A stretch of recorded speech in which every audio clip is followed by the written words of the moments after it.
Detective Hope, and the case of the Paris Belle. Bonjour, Paris. The sun was shining on the iron beams of the Eiffel Tower. Sifat Jaggi, a fair-skinned girl with round glasses, took a deep breath of the French air. Beside her, Detective Hope, the Sniffles. Jaggi adjusted his brown beret. He was a small Shih Tzu dog with a very big nose for mysteries. Today they weren't just tourists. They were detectives on a mission. Suddenly, a man in a blue uniform ran toward them. It was Bastien, the tower guard. "Help! Disaster!" he cried out.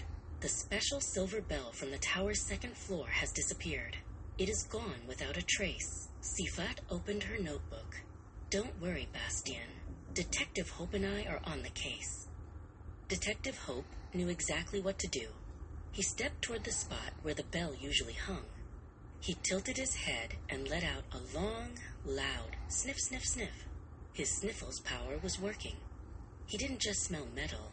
He smelled something sweet, like warm sugar and fresh butter. He let out a sharp bark and began to trot away. Sifat followed Hope as he wove through the crowds of tourists. Near a park bench, she spotted something. "Wait, Hope!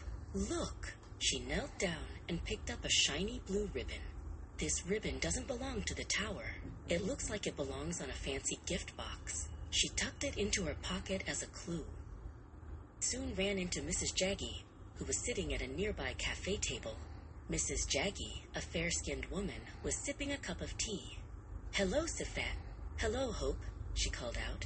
"I just saw a baker running by with a very heavy basket. He looked like he was in a great hurry to get back to his shop." Hope's ears perked up. The smell of butter and sugar was getting stronger. He zoomed down a narrow cobblestone street, his little paws pitter-pattering quickly. He followed his nose past a flower shop and a bookstore. He stopped right in front of a shop with a sign that said boulangerie.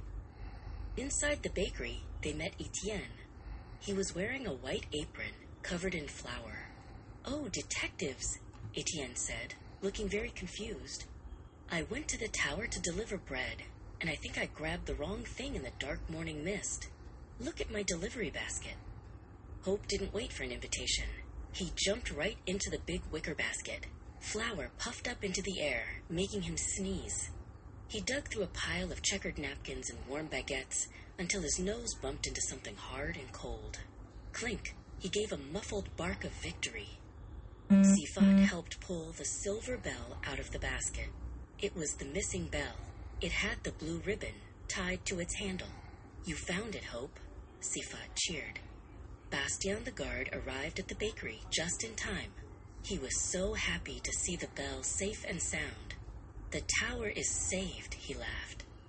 To celebrate, Mrs. Jaggi bought a special doggy treat for the hero of the day. As the sun set over Paris, the silver bell was returned to its rightful place.